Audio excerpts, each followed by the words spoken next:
All right, well, g'day guys, my name's Glenn. Welcome to the Happy Cow webinar. This is the third of our webinars, and this week we're talking to Nicole Masters, and she is a, what would you call yourself, a regenerative agricultural expert, maybe an ecologist? Agroecologist is the word. Agroecologist. Well, yeah, thanks a lot. You're very well known in the regenerative agriculture space, and we are lucky to have you on. So I thought one of the biggest questions that I get asked a lot is questions around, well, hang on, maybe a better place to start is, you're based in America, but you are a Kiwi, so you know both farming systems. A lot of our fans, Happy Cow fans, will get their information from American documentaries or American YouTube pages and things like that. And, how similar is American agriculture to New Zealand ag? It's almost black and white, really, in terms of differences. It's quite fascinating. And I guess it depends which industry you're going to look at, if that's, beef fattening or dairy farm systems or cropping or whatever you're talking about. But, if we look at a lot of the statistics in terms of greenhouse gases and water use and, feedlot systems where most of that data is coming from, that has no relevance to the New Zealand context. We only have, I think, two major feedlots in New Zealand. So feedlot is not a normal or housed dairy systems are not normal in New Zealand. Yeah, I suppose New Zealand we feed pasture, where in the US a feedlot system they would harvest crops and transport that and then feed it to stock. Is that right? Yeah. So you got animals that are in confinement, the big CAFOs, the big horrific stuff that you can see on some of these documentaries like Cowspiracy or whatever. New Zealand farmers or dairy farmers anyway, they do feed some palm kernel extract. So there is a little bit of feeding, but not at all like what you see here in the US to, grain-fed, finishing animals on corn. Well, another interesting an email I get probably every week is someone saying, we love what you do, Glenn, but if you wanted to be truly sustainable, you would get rid of cows and you would, do a cropping farm, or sort of plant-based milk or something like that. So could you address that? Is plant-based agriculture more sustainable than, I suppose, animal agriculture? And it's really interesting because I get that people care. I get that people are really concerned about greenhouse gases, are concerned about the state of the environment, and are making decisions. But that's pretty funny at the bottom. Yeah. But really what we're talking about is, are we dealing with industrial agriculture or are we dealing with regenerative, holistic agriculture? And if you're doing a plant-based diet or you're drinking almond milk or you're eating soy products or you're eating the Impossible Burger, that is actually far more detrimental in terms of environmental impact or even actually in the death of organisms. Like if you counted all the creatures that die in that process of industrial cultivation or cropping, it's much higher than someone that might be producing a dairy cow or milk or beef in an environment that is functioning like a natural ecosystem. And of course, New Zealand's a little different if you think about it, because we were never a grassland. So everything was in trees. So if we wanted to go back to to go back in time, there wouldn't be a lot of food being produced in New Zealand at all. But a plant-based diet's actually going to create more problems in the long run than a regenerative livestock operation. So if you think how grasslands are managed, that it happens through ruminant animals and large animals that are actually part of the climate solution. So I really I advise people go and watch some of the great documentaries like Kiss the Ground or The Biggest Little Farm and really start to think in whole systems instead of like, let's be a reaction, because I get that people want to make a difference. And, I was vegetarian for 7 years myself and vegan for one, because I was really concerned about livestock management. And then it was really through educating myself that I got to see that we can do this really, really well. We just got to get in behind farmers like yourself. Well, I suppose the way I sort of explain it is it's not what you farm, it's how you farm it. So you could farm soy really well, or you can farm it really badly. You can do cows well, or really badly. Yep. So, I mean, how does someone at home know?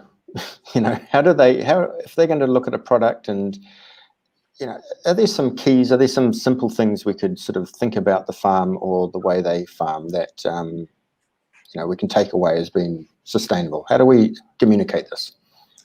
I think in New Zealand it's a lot easier than it would be here. So, Right. joining a CSA, there's some great community-supported agriculture systems in New Zealand.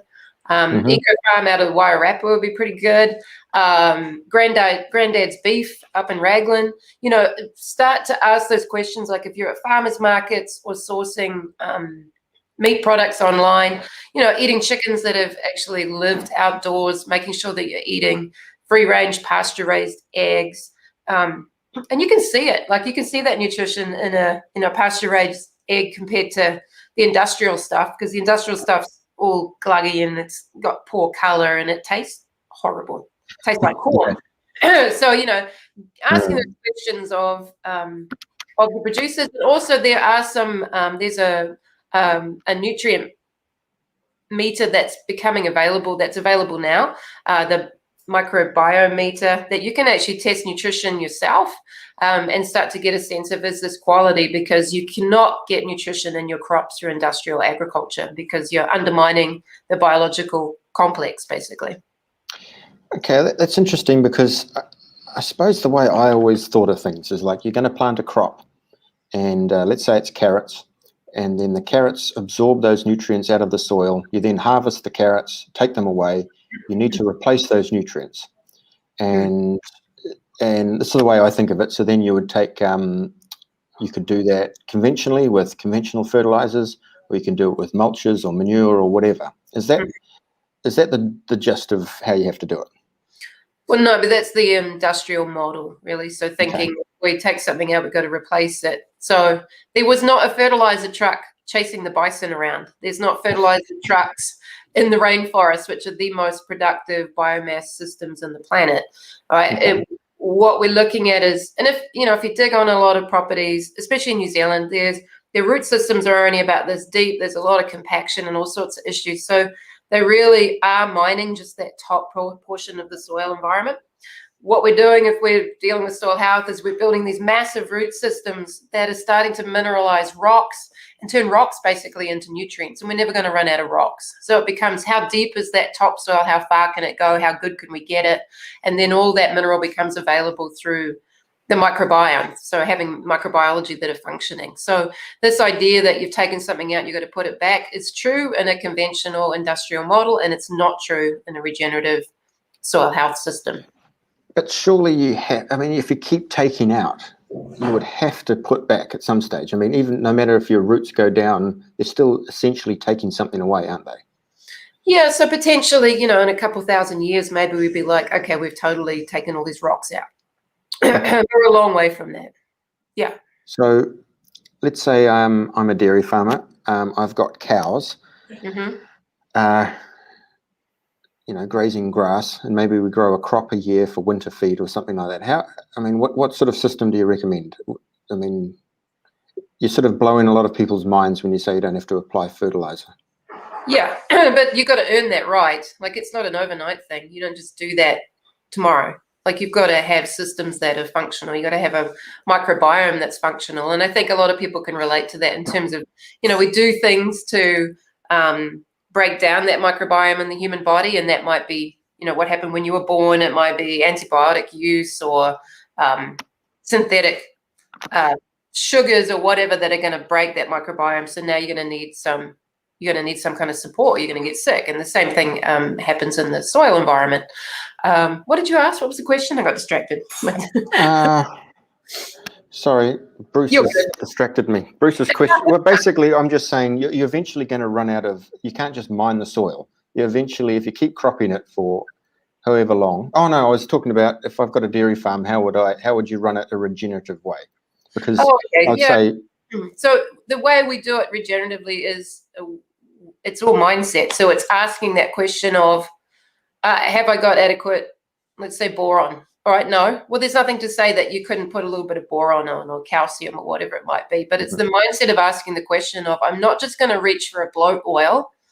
I'm going to find out why is it that my cows are bloating, or I'm not just going to reach for some kind of drench or something to get rid of lice, or we've got hoof problems. We're going to ask the question of why have I got those hoof problems? What's happening nutritionally? What's happening maybe with my breeding program? And that is the distinction of regenerative agriculture, is asking those questions of why and then being proactive instead of reactive. So the industrial model is very much a reaction. And it's very similar to our modern health system and pharmaceuticals, right? You're sick, you're going to take this pill instead of the doctor saying, actually, you're a little bit overweight. Maybe you need to go for a run and eat less. We don't do that mainly in health, and we need to do a lot more of that, like thinking proactively. So are you saying let's say I'm a farmer, I go to my paddock and there's a problem with my soil, I don't have enough potassium or whatever it may be. Mm-hmm. Conventionally, we would say, well, let's put potassium fertilizer on, or we would apply that, whatever's missing. But what you're saying is that is a model of just fixing the symptom and not the cause. Yeah. And if you look at potassium, only 1 to 2% of potassium is available in a soil environment. And so it's all about microbiology and growing diverse leafy plants above ground.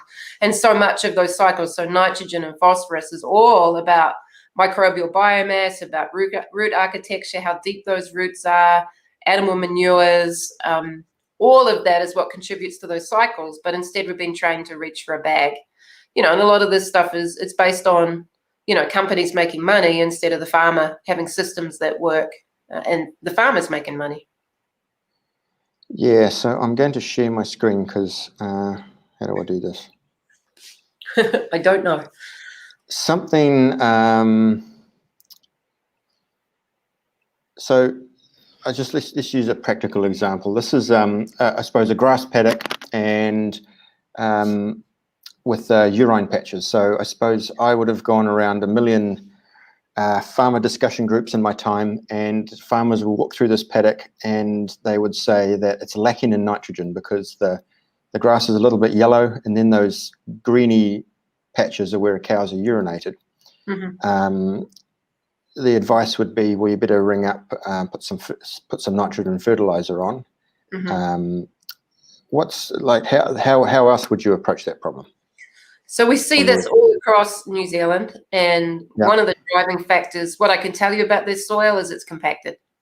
I can tell you that without even digging a hole. So the nitrogen cycle is broken down. And so you think 78% of the atmosphere is made of nitrogen. Why on earth are we applying it as any kind of liquid? So this is saying, yeah, your nitrogen cycle is broken down. How do we get that restored? We do that through addressing soil structure. And we don't see this on regenerative operations. And I've said that to agricultural scientists and they deny it. And I'm like, come and have a look. And they won't even visit to come and see these properties. Well, we don't see this. So explain the soil compaction. Explain what a healthy soil is, I suppose. What does that mean? So a healthy soil is like, I think of it like a lovely dark chocolate cake that's all aerated and fluffy, or it's been described as brown cottage cheese. We have this aggregate structure that allows air and water movement, unlimited basically, to just kind of move through that system. So think of it like apartment buildings with hallways and corridors and bedrooms and bathrooms and all of that. That's all the structure for a healthy ecosystem of soil microbiology. But what we've found is nearly 80% of New Zealand dairy farms are significantly compacted. And the issue with that is they need 10 times the amount of nitrogen and they lose 10 times the amount of nitrogen. So we're seeing as a result of this compaction, water issues, so water storage issues, water holding capacity, runoff, and then nitrogen in the waterways. So how does it, so I don't know, I'm using Google this time. Yeah, that's not a great example. That one there is probably a better example. That one there? No, a little bit. That's still not great. And this is what's interesting. Yeah, maybe that one is we find that people don't even know what they're looking for. Yeah, exactly. So that example up there that you've got, an unhealthy soil, that one, that's probably not a bad example. So we would call that a cow pan, right? You get this surface level of compaction, but it's actually due to the fact of not having diverse, deep-rooted plant systems. And on the right, that's probably a better example. So you can start to see that aggregate. It's still very shallow, there's not a lot of root systems in there. Like I still wouldn't call that healthy. Yeah, if you'd given me some warning, I could have sent you some stuff, because it's really hard for people to picture it if they've never seen it. But this is what we see in New Zealand. And so we're now getting these situations where it takes 2 weeks and we're in a drought, or you get a couple of inches of rainfall and Edgecombe gets washed away because we have systems that no longer absorb water, and it's a big problem. And, dairy are on the lower country, so, dairy get a lot of the brunt of it, but this is where the issues are really compounded, is in dairy farm systems.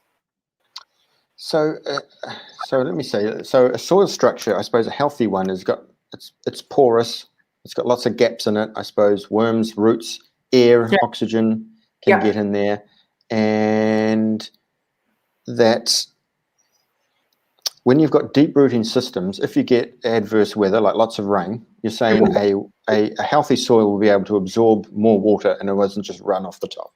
That's right. So we did some work in New Zealand, and we found that many dairy farm systems would only absorb maybe an inch of water in 45 minutes. And that's a concern, because we see often heavier rainfall events than that.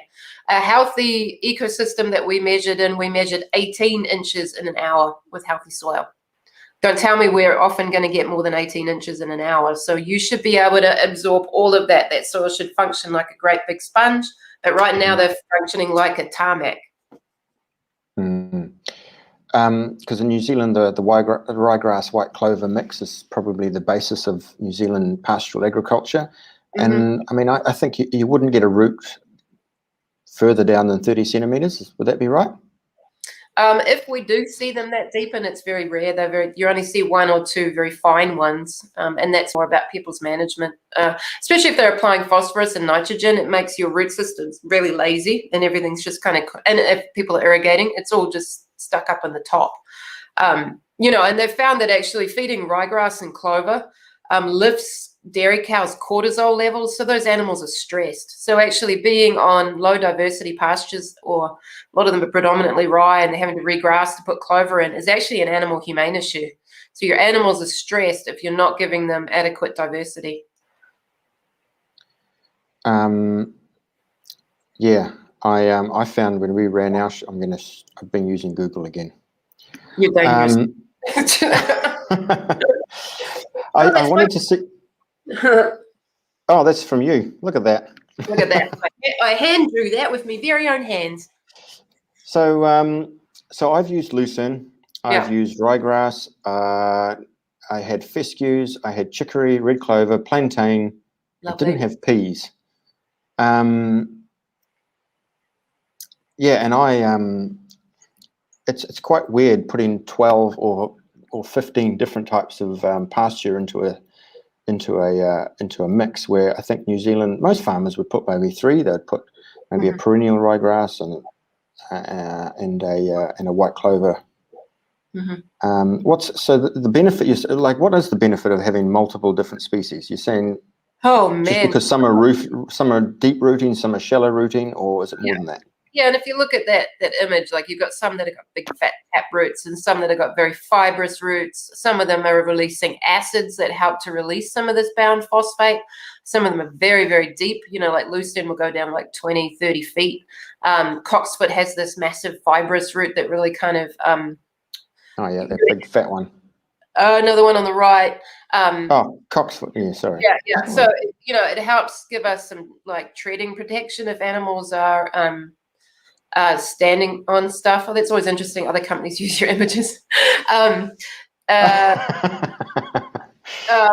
what they're also doing is these different species have different, they're communicating to different types of microbiology. They're releasing different types of exudates into the soil system.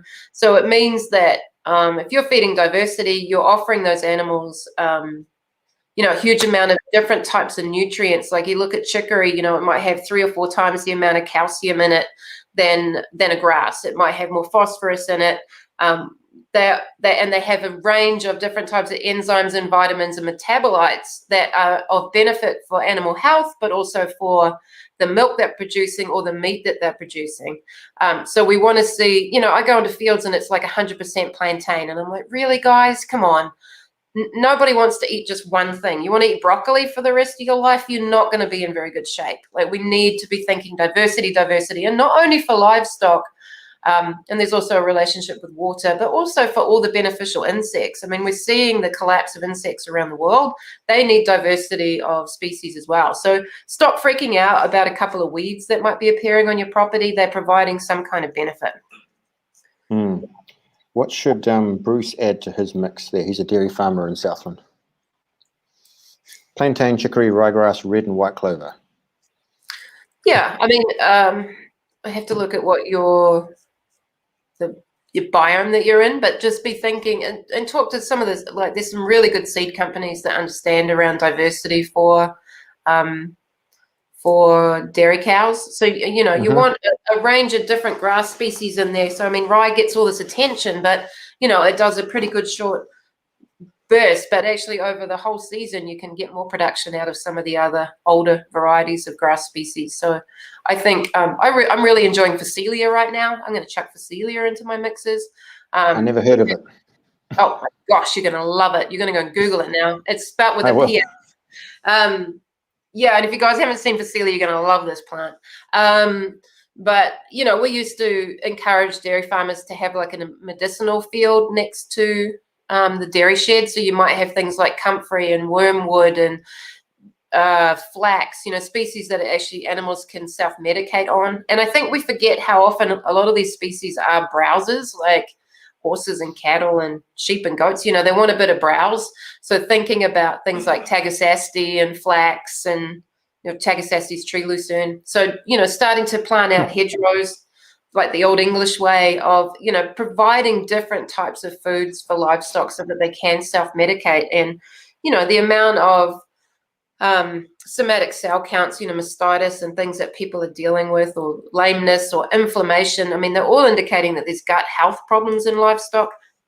And so if we give them some diversity of feed, we can really help to address that.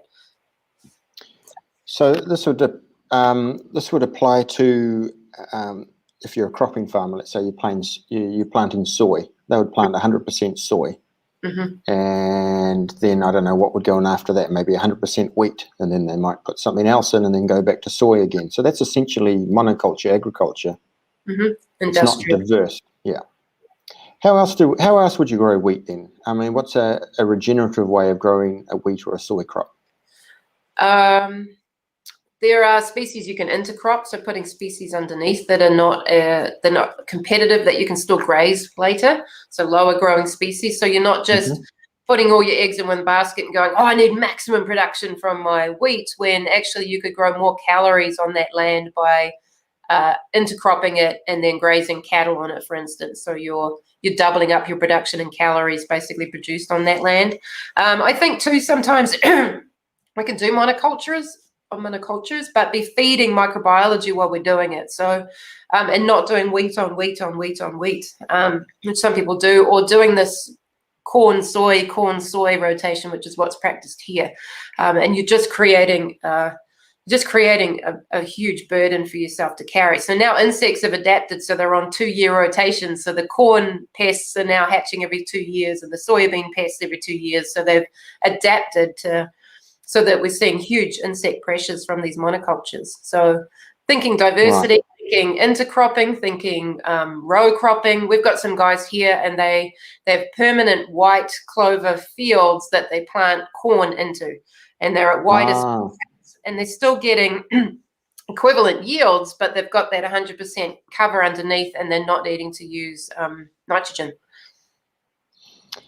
So when I was at university visiting a cropping farmer, they would say they would do a rotation, which would be they would do a wheat maybe, then they would plant it into something, another crop, and then they would plant it into ryegrass, and then they would harvest the seed, and then they would put cows on it for 5 years and then crop it again. And I always sort of felt that was a sustainable model, but is that not commonplace in the cropping world in the US particularly? No, definitely not. Definitely not.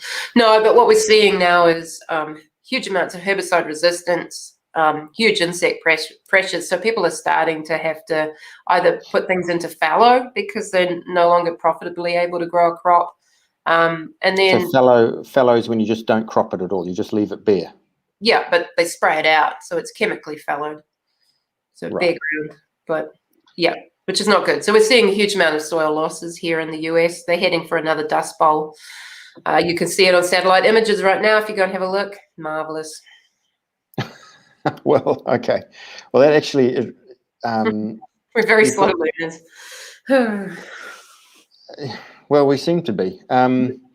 Your book, For the Love of Soil, if anyone's interested in this, go and download it. I've got it on my Kindle. It's been sitting here for a while. You've got these soil house principles. And the first one is maintain soil ground cover and protection. So what does that mean, and why is that important? Yeah, so you see the practices, or if you get in an airplane and you fly around New Zealand in spring, you'll see that in some areas like 25-30% of the ground is orange because everyone's out there herbiciding with glyphosate generally. So that's New Zealand's national drink. And so we're kind of taking that whole system and restarting it in some ways. So we're exposing soil, which potentially, New Zealand loses 192 million tons of topsoil every year off pastoral land. I'm not talking about the hills. I'm talking about, not the mountains. I'm talking about pastoral land. So when we say New Zealanders think they're already regenerative, if that was true, you wouldn't be dumping all your soil in the sea. So ground cover means that you've got a living plant that's feeding microbiology, stimulating that whole system. So we're pumping carbon down into the soil. We're building our water resource. So when we don't have cover, then there's no protection from, say, heavy rainfall or wind or anything like that. And then we're exporting our soil. So again, I'm going to beat up on the plant-based people. You could plant a crop and carrots. Let's use carrots. There's basically a row of carrots, but the rest is all bare ground. Big hunk of rain comes along and it washes that topsoil away. That's right. Yep. So how do we grow carrots then? We grow carrots by intercropping, so putting not necessarily having every single row just in carrots. So yeah, it could be clovers. It could be mulch. So actually rolling mulch out and planting into mulch. And then also what holds soil together are beneficial soil fungi. So when we think about soil losses, a big part of that is because we're killing the fungi. So stop using fungicides, stop using the herbicides and the pesticides, because they are in part what's killing the fungal community. Soluble phosphate fertilizer, of which New Zealand is third in the world in use. That soluble phosphate fertilizer kills your beneficial fungi and creates soil to be lost. Right. How I suppose I'm thinking how to answer this, how to ask this. There's a whole lot of science around conventional agriculture, and its trials and its PhDs for decades doing tests and trials and rates of fertilizer and all these sorts of things. How do we get to a point where we're putting on, for instance, phosphate, and it's showing a positive result in trials, and it's killing our fungus? Or don't we learn, or are the trials not showing that it's not viable, or it is viable? I suppose that's what I'm asking. If you're interested in the research, I really encourage people to read the methods in research. And what you often find is a lot of stuff is done in pot trials and greenhouses, or sponsored by chemical fertilizer companies. So, and even the universities get a lot of money from fertilizer companies. So it's like, how do we get independent information that's actually real world and works in the field? And this is why I think for a long time, farmers in New Zealand who are practicing soil health practices have been ignored, because they go, well, that's anecdotal. And it's like, okay, so a dairy farmer for 20 years who's used no soluble phosphate fertilizers is still producing really high milk production, and you ignore him because it's anecdotal. I'd be getting curious. And we've had this conversation with multiple agricultural scientists about, come and have a look at these properties, get curious, how is it that they do that? And they totally dismiss them. And it's like, what would it look like if every New Zealand dairy farmer was able to farm like that? Well, one, your animals are healthier. Two, you're a whole lot more profitable. 3, you're producing a better quality product, and 4, we're not dumping all that junk into the waterways.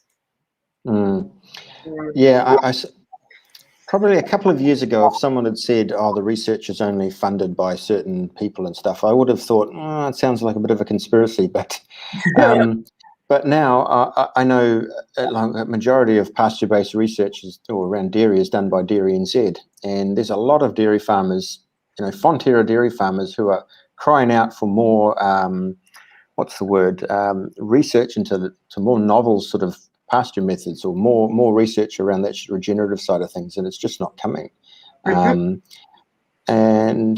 Pablo at Lincoln University is trying to do some of this, but it all comes down to funding. Yeah, and research is expensive. But I did a presentation a long time ago, like maybe 10 years ago, to Beef and Lamb, and the major sponsor of the Beef and Lamb conference threatened to pull their funding because I was speaking. Who was that major sponsor? It was Balance. So it's like, oh, come on, guys. Are we offering independent information to farmers, or is it sponsored? And unfortunately, I think it's sponsored. Yeah, well, New Zealand is sort of owned by the co-ops. So, I mean, Balance and Ravensdown are 2 co-ops owned by the farmers, and yet they're probably completely identical. So the second thing on your soil health principles, living roots for as long as possible. What does that mean? Yeah, so that feeds back into the other one. So we kind of talked about that in terms of, we want to have plants living for as long as possible. So we're not terminating them, or we plant into them, or we crimp crops, or if we are going to remove a crop, that we quickly as possible get something else living in that space. Because what we're doing is we're interrupting the carbon pump. We're interrupting that plant microbial communication, which is what's driving soil structure and what's driving the water cycle, carbon, nitrogen cycles. So they all get disrupted when we clear that land.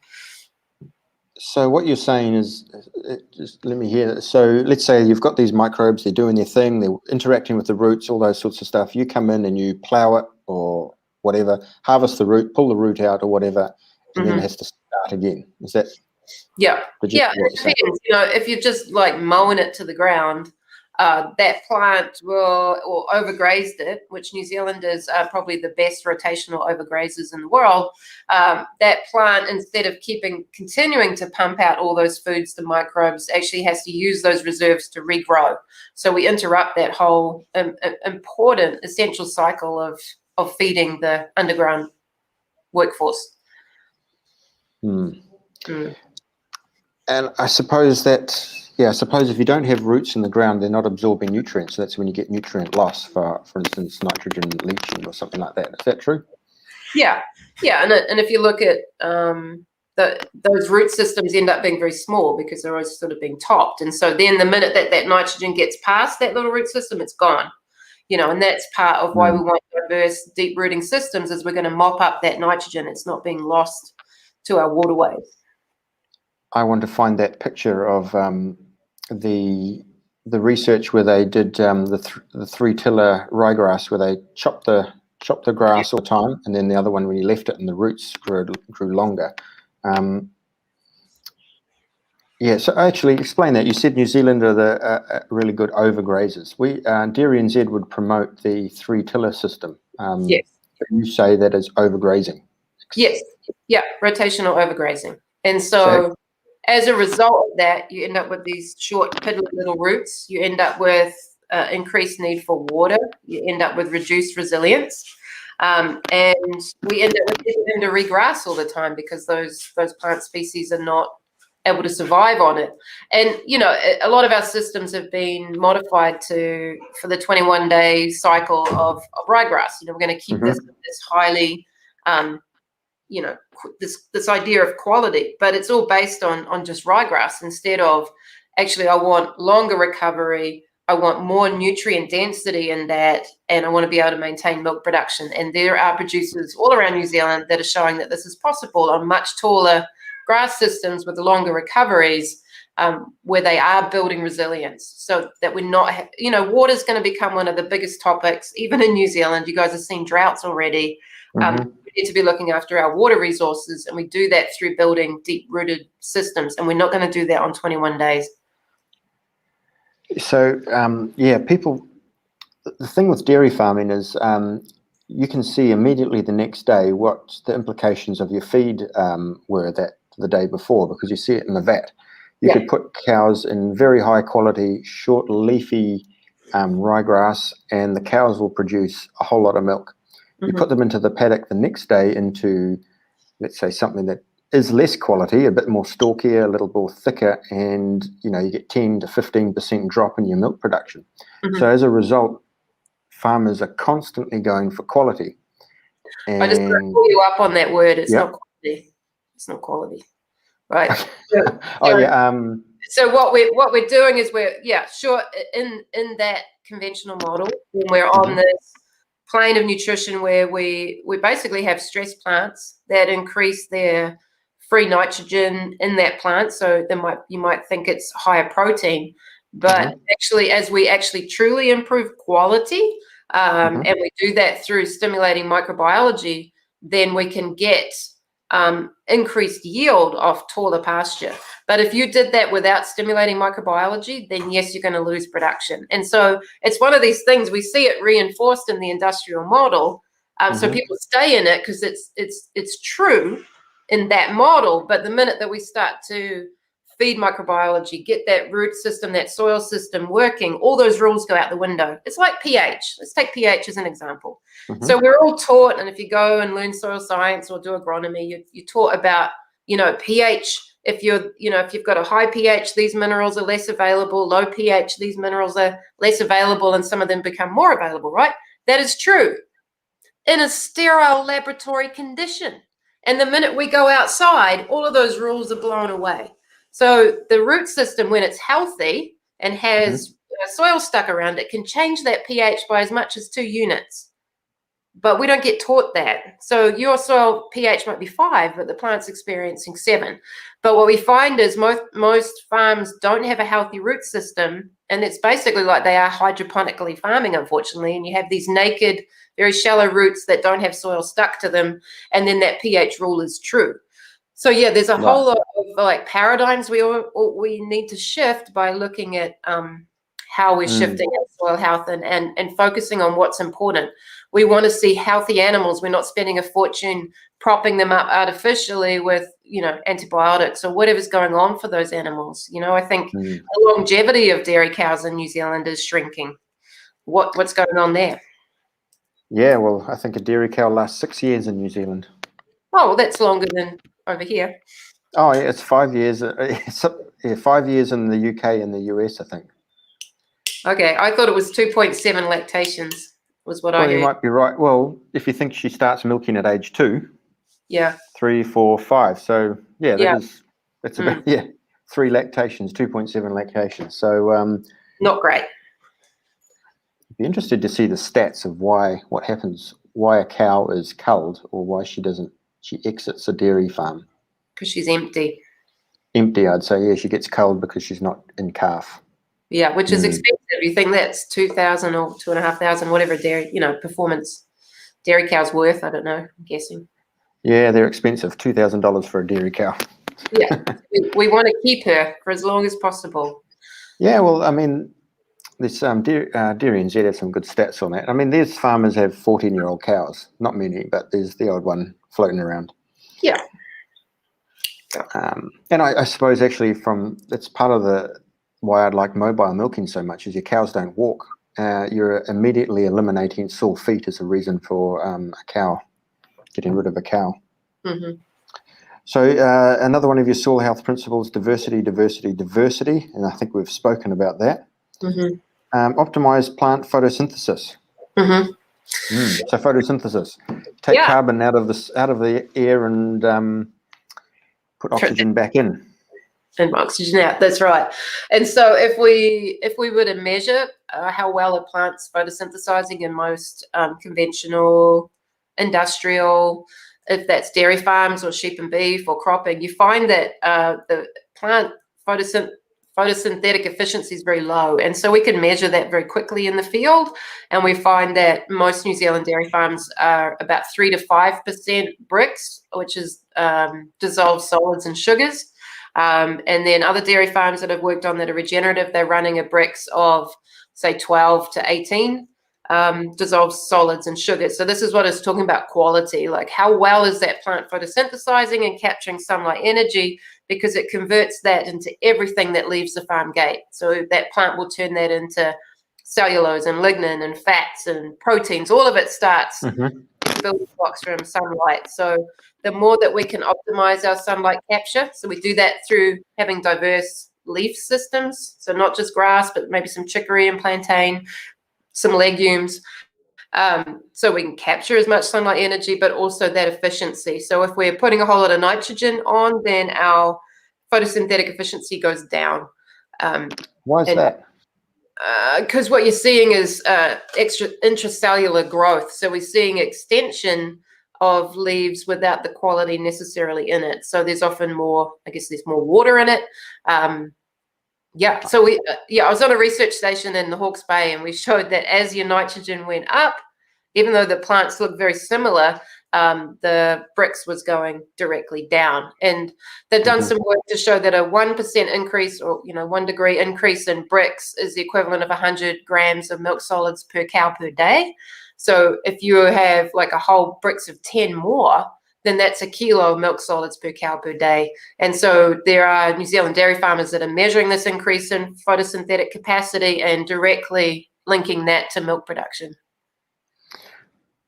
I've heard of people doing Brix, but I was not aware that's what you're trying to do. Yep.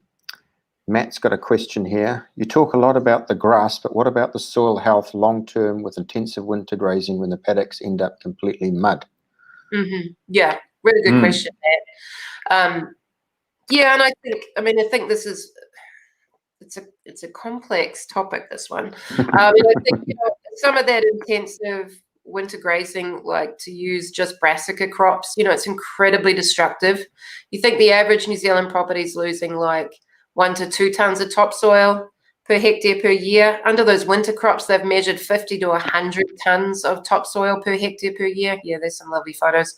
I just don't think we have the social license to do stuff like that in New Zealand anymore. It's not cool. What are other things that we could be doing? We could actually be running diverse crops. There's guys in Canterbury, dairy farmers, that are showing that diversity actually gives them a better, like we are stretching out that growing season. I know there's a lot of production in there, but also think a lot of that is very inflammatory. So what's happening in terms of animal health with stuff like that? That speaks to part of longevity of cows for me.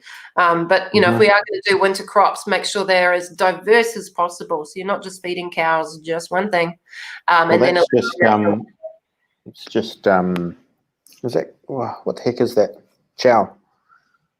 And I actually think that this does call to having some kind of, like, I'm not anti-housing as long as it's done well. Yeah, no, absolutely. Having cows stand in covered areas with a nice hay pack that you can put some beautiful compost and I suppose what I'm trying to find here is a lot of dairy farmers will say, we get everyone whips the camera out when it rains and it makes winter grazing look terrible. But that's I suppose that's a picture of winter grazing when it's sunny. Yeah. But even, what's your comment on that, that system?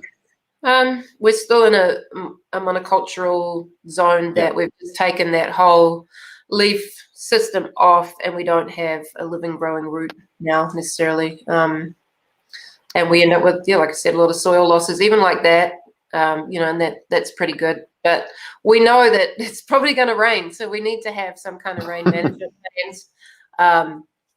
Yeah, absolutely.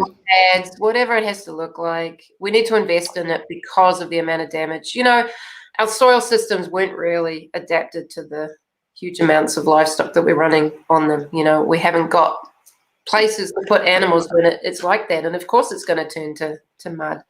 But we've got to be getting creative and thinking of what some of these solutions might be. And there's not just one single answer. So I think with that system is you're planting a monoculture crop. So just forget about the animals for a minute. That's probably not the greatest anyway. Then Yeah. we're doing it in winter when there's a lot of rain about. Even if you probably didn't put cows on there and the rain came along, you'd get runoff of the topsoil. But then when you add cows on, which are trampling down the ground, turning it into mud, I suppose you get a bit more runoff, or quite a bit more runoff. But then you're also just compacting that nice that soil structure you're looking for. And I remember my first boss back in 1995 said to me, he said, you never winter cows on your own farm because you stuff your soil structure. That's right. Yeah. So, I think everybody knows this. And I also think when we do that destruction, we need to be repairing it. And I think most New Zealand dairy farms don't know how to repair it. And they probably don't know how to repair it without machinery, and there's things that we can do to repair that. All right, enjoy your milking. Yeah, well, unfortunately, Bruce is milking the cows, but he's actually got a big barn. Yeah. And I was going to ask him to send us some photos of his big barn. And I think that is probably the way to go if you're in Southland, actually get cows off the mud. The other option is you put them onto, I suppose, a diverse pasture system, and you break feed them along there or give them greater area. The reason farmers would go against that is that you can, with a crop, you maybe have 25 tonne of feed per hectare, where a diverse crop or a pasture type system, you've maybe got 3,000, 4,000.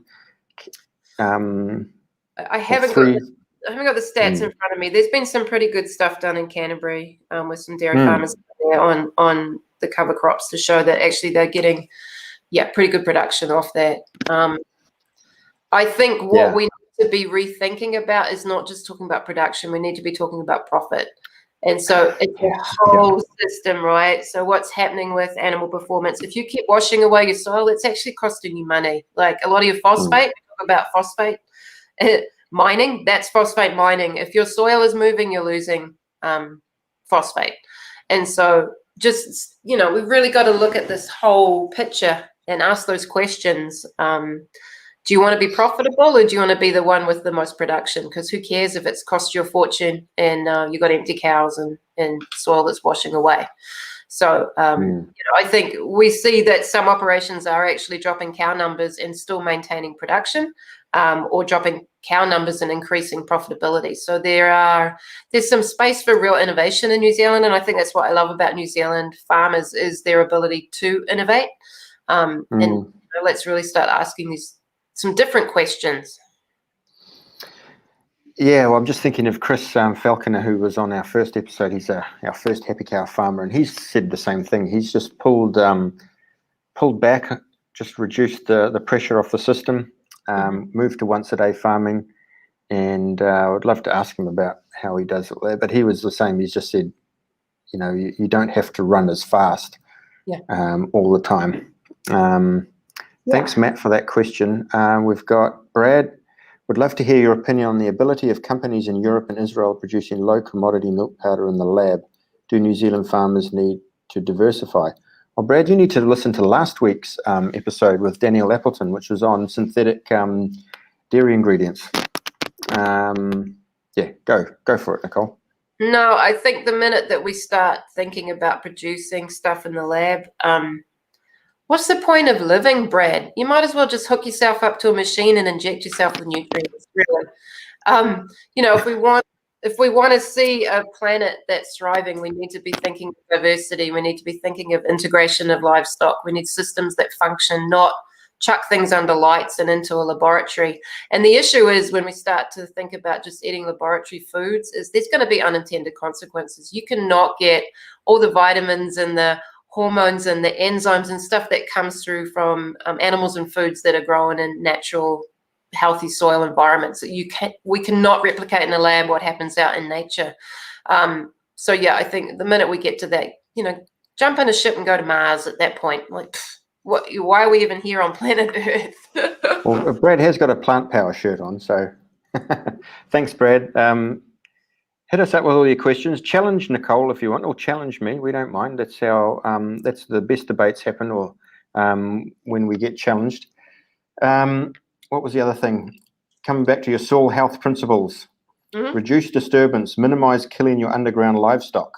Yeah, and so I think a lot of New Zealanders read that from the American context and think disturbance is just tillage.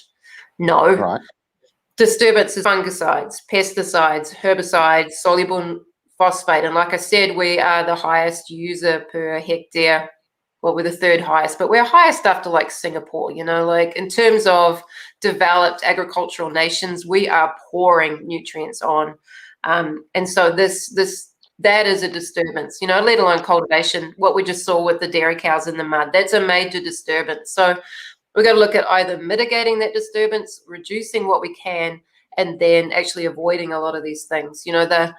The harm from, let's say, seed treatment. So neonicotinoids, really commonly used, and very hard to find seed in New Zealand that's not treated with this stuff. The USDA actually had a private memo that showed that for every one benefit of these neonicotinoids, it was 100 costs. And yet we're putting this on liberally in New Zealand, and it's ending up in all of our waterways. And it's killing, my dog's scratching herself, it's killing what's happening in the water. And then you think for every one pest insect, there's like 1,700 beneficials, and they all get taken out with this stuff. That is a disturbance event. So really, what does that coating do? Why do we do it? Neonicotinoids are used as pesticides on the seed to stop things chewing on the seeds. But the chewing on the seeds because your soil's not healthy. So people are in this downward spiral again, and I feel like a lot of the time it's almost like people are running on a treadmill to basically stand still with what they're doing, because you're putting something in like that causes all these unintended consequences. And then you need something else because now that plant's been compromised. So now you're going to need a fungicide, or now you're going to need more phosphorus, or now you're going to need more nitrogen. And this is unfortunately the cycle that most farmers are on, that's very happily sponsored by the chemical companies, instead of, hey, wow, why am I even using this pesticide? Oh, you mean that there's other options, or there's things I can do to support plant health? Like, plants don't automatically just get eaten. They get eaten because they're sick. Right. What's the dog's name? Her name is Rain, and she brings the rain. We've been on 13 ranches, even ones that have been in the middle of drought, and it will rain when she arrives. I'm going to start to figure out $10,000 a day. Yeah, I was going to say that's some serious value. Okay, the next one: manage for what you want, not for what you don't want. Very good. Explain that. Yeah, so a lot of people will go out into the field and they focus on the weed, or they focus on the insect, instead of focusing on, this is the plant that I want. How do I get more of that? Instead of we focus on what we want less of. And it puts us, if we're just focusing on what we don't want, we're in this reaction space, which is not healthy at all. Like, we want to be thinking proactively and thinking long term. And if we're just thinking, I'm going to spray this weed, and it's like, why do you need to spray that weed? Like, if you've got more and more weeds coming in, you need to be asking that question of, what am I doing that's creating the environment for these weeds? Like, weeds don't automatically grow. They grow because of whatever you've been doing, really. So looking at your management, what has been the disturbance event, or what have you been doing that's creating more weeds or more insects? Well, that's interesting, because I leased a block of land from a guy who had cropping. He just cropped it oats every year. And there was just shepherd's purse all throughout the paddock when I regrassed it. And then after a year, it wasn't even a year, it had all just disappeared, because shepherd's purse doesn't handle being trampled by stock, apparently. Okay.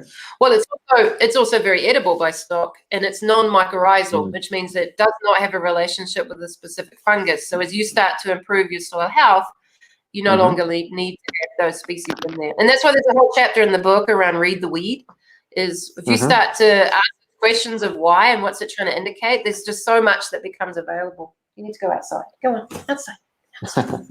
Well, the other thing is, I then leased another block of land, which had just had stock grazing on it, and all of a sudden, after about 6 months of dairy cows, their dock weeds just sprung up everywhere. And and I actually entered the Share Milker of the Year competition, and the judges Oh, rolled yeah. up with all my dock leaves and said that was a big no-no. But explain that disturbance event. So I had different sort of class of animal on there, and we got a different weed pop up. Were you managing it with the beef cows? No, it was just our dairy cows. Yeah, so perhaps the previous owner was spraying it. Well, he said to me, as soon as you get hooves disturbing the soil, we had cows on there before, but anyway. He's saying he was cattle. Yeah, I'd say he was probably spraying it. If not, then often, so Doc is saying that your soil surface isn't breathing as well as it could. So it might be that you grazed that paddock when it was wet and you've caused surface crusting somehow. But for some reason, that soil's not breathing. So you've got to get interested in why. But yeah, I would ask the previous owner if they were spraying it out. If you saw it suddenly blow up and you haven't done anything different. Okay. Oh, Brad, thanks for you got another one here. Love the idea of more regenerative options and agree with rotation of crops and animals, but the big issue is 70% of dairy in New Zealand is exported as powder using 500,000 tonnes of coal, and we import 2 million tonnes of palm kernel. The big dairy picture isn't healthy for New Zealand's water and soil. Too many farmers are locked in this model. Thanks for the discussion. Well, we'll probably agree with that. Yeah, no, I'm with you, Brad.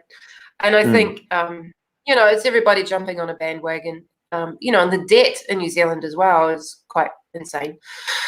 So, I mean, I think that's where diversity comes in, I know dairy farmers that when the dairy payout really collapsed, were running chickens and actually made more money on eggs than they made on dairy that year. And I think we make ourselves so vulnerable by, putting all our eggs in one basket. But there's so much that we could be growing in New Zealand, and so many opportunities that, I'd certainly like to see more of that discussion going on. But I think for the farmers that are or currently running dairy cows, that there's so many things that we could be doing to improve what we're doing right now. I'm just going to ask you on that, but if anyone's got any last questions, just quickly put them in here because we won't keep Nicole much longer. So let's say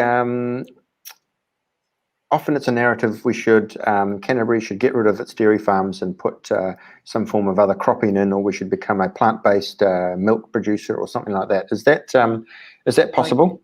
Or what are the other things that we could be doing other than dairy? I think it's good to look at what are some of the sort of bigger cash crops, I guess, that we're starting to see, or, there's this big drive for cover crops. Well, why not grow cover crop seed? I talked about Phacelia, grow the seed for Phacelia, goji berries, quinoa, hemp.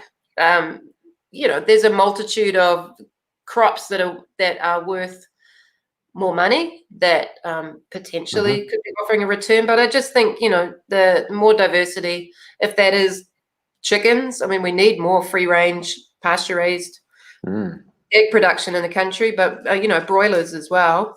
I think we certainly need silviculture, so integrating trees and livestock and, just really thinking in that mosaic. I want to see more native species out there, even native species as fire breaks. We saw a lot of that in the last couple of years. So I just think we're not being creative enough. And, certainly that means you're going to have to work on some market spaces. But, see, if you're ahead of the curve, sometimes if you're providing the seed or the seedlings for whatever it is that suddenly got really trendy, you can just play that game. But I certainly see people doing very well by thinking around diversity. Okay, no, I agree. Thoughts on trees with regenerative farming? Obviously inconvenient for big farmers. Yeah, I think it's inconvenient for industrial agriculture for sure, because you want everything even and monocultural. But working with cropping guys in Western Australia, very exciting to see them actually starting to put in alley crops, and actually Riversun Nurseries that I work for up in Gisborne, putting actually alley crops that are providing shade and shelter and windbreak and feeding different types of microbiology, like those mycorrhizae I talked about, and feeding bees and all sorts of stuff. We're having this discussion in America at the moment with this change in government, thinking about how do we actually reward the people that are providing services? So the farmers are the ones that are the conservationists, really. They're managing a lot of this land. They're the ones that are holding on to water. They should be actually paid for these services that they're providing in terms of infrastructure. Like, who stops the flooding? Well, actually, it's a farmer. I mean, they might be the ones causing the flooding right now, but who stops it? So I think starting to think in terms of, New Zealand farming community is, as a percentage, is pretty small. I don't know if it's like 3%. Something like that. Yeah, so like actually feeding back positive initiatives around soil health or biodiversity, and rewarding people for having more native areas, and having areas that maybe we've just got kiwi in there, or wekas, or whatever it might be, but breaking systems up into mosaics is an advantage to all of New Zealand. Yeah. Well, being in Canterbury, the first thing you do when you put a dairy farm in or a cropping farm is you chop the trees down, because they get in the way of the centre pivot irrigators. Yeah. And whenever I flow into the Waikato or drive through there, I just notice you got all these trees in the middle of paddocks, which I forgot what that looked like, being in the South Island for so long. But that's miscanthus is pretty cool. So those tall, miscanthus, at least, like, is a very tall buffalo grass, which means that the pivots can still run over it, but at least it's providing shade and shelter. And they actually found that they were getting more grass production, because they're not having wind whipping across it and sucking all the water out of these plants. Yeah, I can imagine. Well, I am aware of the time, and you're giving your time up. Last point, actions which arise from these principles are influenced by your specific climate and circumstances. So often this is one thing that I sort of say to people, is it doesn't, the thing you're doing, the thing you're growing, the thing you're farming, the method of doing it may not be the most important thing, but your climate and soil types probably have a bigger effect. Right or wrong? Well, again, that's context, isn't it? So we need to, and not. It's easy to compare yourself to others, but you got to look at what is the context of someone in Montana, or someone in New Mexico, or someone in Canterbury, just someone in Northland, right? And we try and do this cookie cutter. Oh, well, they do it exactly like this, so I'm going to copy them. And it's really that thinking of what is your context. Actually, there's no point trying to.